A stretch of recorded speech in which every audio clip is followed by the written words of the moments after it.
Look, in this hobby, we have new ideas. They may be good. I'm having to sneak out and do this because I'm pretty fucking embarrassed. Ignore the outfit. And some of those ideas are just straight up bad. I lost my bottle. One thing's always for certain, we're going to go through ideas. I have an idea. I don't know if this idea is good. I don't know if this idea is bad. It's time to change my Imperial Fist paint scheme. You sure you don't want to say anything last to the people?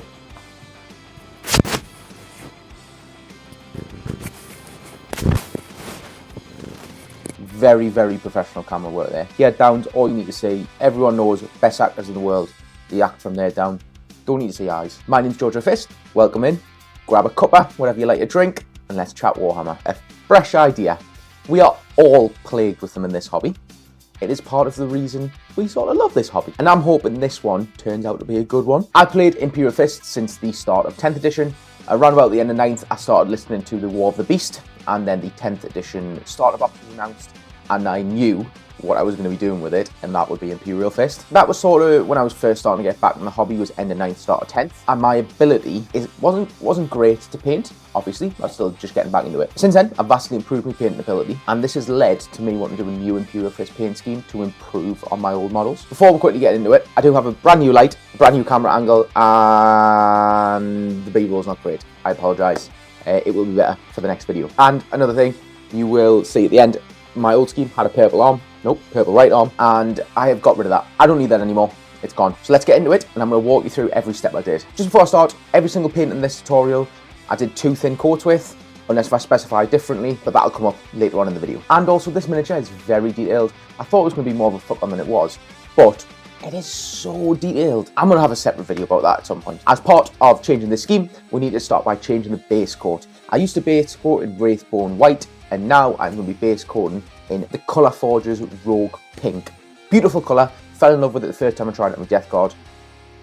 It's just stunning. So the first few steps we're going to do is hopefully in order to build up a really deep yellow. So I took some ice yellow from the army painter and I dry brushed that all over the armour. Now I did try to not get it in some of the recesses, and it was quite a heavy dry brush some places where I know the light would be catching, and a softer dry brush other places where I know I want like an orangey deep shadow but not orange. After the ice yellow, I then took matte white from the army painter and I dry brushed that on places where I knew direct light would be hitting it. Head, well, it wasn't both shoulders, shoulder pad, top of the knees and stuff that were in the sunlight. Okay, I have just finished the dry brushing steps, as you just saw. All of my confidence that I've had over the past week has just drained out of me.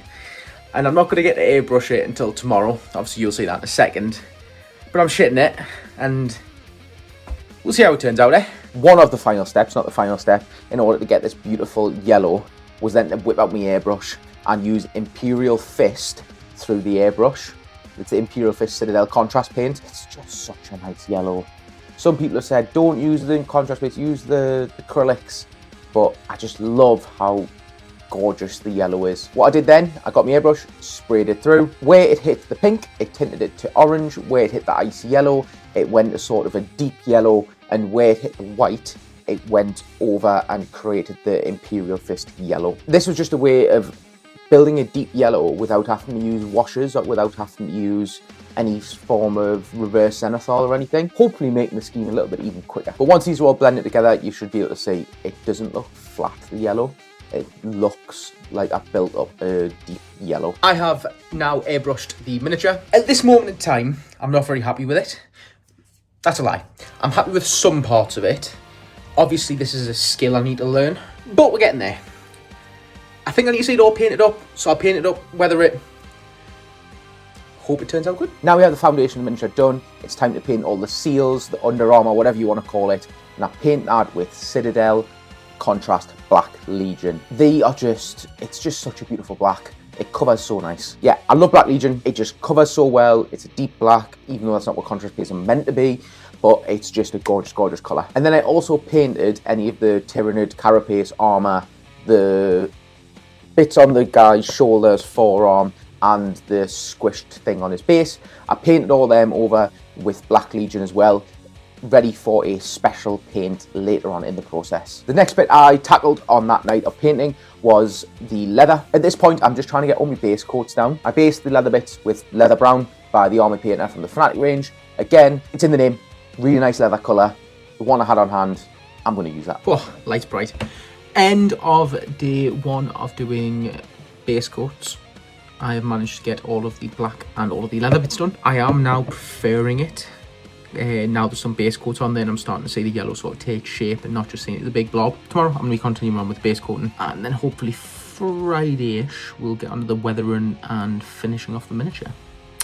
See how we get on. Then moving on to the second day, I took Army Painter matte white and I base coated all like the squishy soft bits of the Tyranid. I'm not sure what to call them. The brain on the base, the tentacles on the base. I then also moved on to base the eyes and the screens on the Marine's hand and the tubes with matte white as well. Again, to allow me to put a more bright paint on later on in the process. On my other miniatures, this base coat is going to be a lot larger, but on this one it was literally one bit of trim and the Aquila bit, which is Corvus Black. Although I do paint Imperial fists, I do like to put my own little flair on it, and I think the 30k Corvus Black paint scheme on the trim is just absolutely gorgeous. The yellow and the dark grey sort of contrasting. So I used Corvus Black in order to paint the Aquila, the trim, and the other bits and pieces on my other miniatures in the future. For the bottom of the weapons, the knife handles, and the extra magazine, I used Rattle and Grime contrast paint. It just does not cover over this yellow and orange well enough, so I am going to have to look for a different paint, even though I absolutely adore this paint,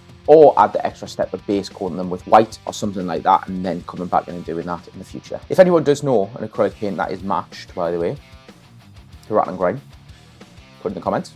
Really want one. I wanted the weapon case to be blue. The only blue I really had in order to do this was the Boys and Blues McCrag blue. So that is the one I've used, McCrag blue from Citadel, and I use that on like the gun casing just to give it a bit of a flair. All the other sharp weapons, the knives on this miniature, could be swords in the future, were based in the Army Painter gun metal. Didn't realise this was colour matched to Lead Belcher, even though I've just realised it says it on there, but we move. Another paint I absolutely love from Citadel is Runelord Brass. So I use this for any of the decorative bits, the flamer bits, and the little skulls that were embossed on his armour. Again, this is really nice, especially when you do the weathering effect across it, to make the flamer look like it actually shot flames. It's a really nice colour. I did forget to record this bit, but I based the skin with Obsidian skin from, again, the Army Painter. Sorry, professional videographer, you know what I mean? That is the end of the second day of doing my base coating. It is all done now. Obviously, you'll see B-roll later. Yeah, I'm liking some of the colours. I think the Rattle and Grime needs to be changed in the future. Tomorrow, we're going to crack on with doing the washes and highlights, doing sort of traditional heavy metal. And yeah, we'll go from there. Now, we are going to move on to the way I use the minimum amount of washes on this miniature. Because I use true metallic, I wanted to take some of the brightness out of them and keep them in the yellow to be the focal point. For those reasons, I took classic Citadel non-loyal, and I washed that over any of the metallic bits and the weapon casing as well. So the McCrag blue, again, just to try and dull it down a little bit to make it so Gloria. Dull it down a little bit to make it so the yellow stands out. And although the leather looked really nice, I wanted to give it a bit more depth and a bit more dimension. And the easiest way to do that was I took a sepia wash. In particular, I took the sepia wash from the Army Painter and I washed that over all of the leather bits, making sure that it didn't flow onto the armour. I also, to give the Tyranid bits a bit more dimension, put that over the squishy Tyranid bits. Again, a bit more dimension, gives them a little bit, makes them look less flat. That's what I'm looking for. And the final wash I used was Reichland Flesh Shade, and that was just on the skin to give it a bit of a warmer tone and to make it look a bit more lifelike. For the Tyranid armour bits, because it is a bit of a standout feature on this miniature, my wife, when she was very briefly in the 40k, she loved Turbo Dork Molten Mantle as the carapace or armour bits. It is a colour shift paint, so as you move around the miniature or the miniature moves around you, the colour does shift depending on where the light is, and that is what I painted. Now, this is where I was talking about before. You do have to do 3 to 5 coats on top of a black in order for this paint to work. Now, I did 3 coats on this miniature. Again, I didn't want the colour shift to be too extreme, or that would detract from the Space Marine that just happens to have Tyranid bits on. For the screens, I mixed Vallejo Bluro Blue with water. I painted that sort of on and around the screens, and in the future it will be the lenses, the eyeballs, just to give the sort of screen a glow effect. That did take around about 3 coats in order to get a decent glow effect, but it does look good in the end. I then also used the unthinned fluoro paint to cover the tubes, but this one did, again, it took, because it's a special effects sort of paint, it took around about 3 coats. And to finish the screens, I mixed the fluoro paint with some white and painted them across them, again making it brighter so it looks like that bright glow is spreading around the armour bits. Now it's only the highlighting and weathering to go, and we are there, completed miniature. I start, oh, you fuck, I need to stop dropping the bastard paint. Kind of paint all over me fucking floor, dafty. So I started by highlighting the leather with Citadel Steel Legion Drab. Again, this is like a sort of, as weather ages, it can look lighter. This is a lighter brown. I wish I had a brush with a sharper point, but I did like some sort of edge highlighting on it and some sort of scratches and other bits and pieces that you might see on leather as it ages. Moving on to the skin, I highlighted it with Army Painter Onyx Skin. Again, this sort of, it left a bit warmth in the cracks because he's got a few scars and stuff, and then brought a bit warmth back to the miniature's face. The next highlight focused on the Under Armour carapace, and that I did with Dawnstone because it's the only grey I really have, and I painted that sort of highlight the carapace. I believe I only did 1 layer with this because when it dried it looked highlighted, but the Dawnstone still let some of the black shine through, so it looked like the darker grey that I actually wanted it to be highlighted with. This is where I discovered Lead Belcher and Army Painter Gunmetal is the same colour. Took a sponge and I sponged some of Lead Belcher onto the gunmetal parts, onto the weapon casing, and onto the rattle and grind parts, and any of the parts that were brass. It's sort of a cheating way to do edge highlighting and a cheating way of highlighting, but gives you a very quick and very effective method of getting like a sort of weathered look. Now this is where we make the armour go to that next level. Take some ice yellow and I sponged that onto the miniature, being very selective as to where I sponged and how much I was sponging on, sort of to make it look a bit like paint chips. Now, when you first sponge this on, you're going to think you've ruined everything, and it's not going to look great, but I promise. You then take Obsidian Skin from the Army Painter, put that on your palette, get a very, very sharp brush, the tip loaded up, and in certain larger parts of the ice yellow, you put the onyx skin in. That then creates a 3D effect, so it looks like the ice yellow is sort of chips, and where the onyx skin is, there's been a real gouge in the armour, and provides a really nice 3D weathered effect look for your miniature and its armour. This looks beautiful, by the way. I did not know how it was going to turn out, and oh! It's probably my favourite part in the whole miniature. I am sure I have spoke about which bits I am happy with and which I am not, but I have finished everything basically bar the technical effects and the base. At this moment in time, it's probably the proudest I've ever been at painting a miniature. I'll finish it off and I'll throw it back myself. Now we are on to the final few steps, that being technical blood for the blood god. I put that on any of the blood parts. I put it on where the knife was stabbed into the Tyranid.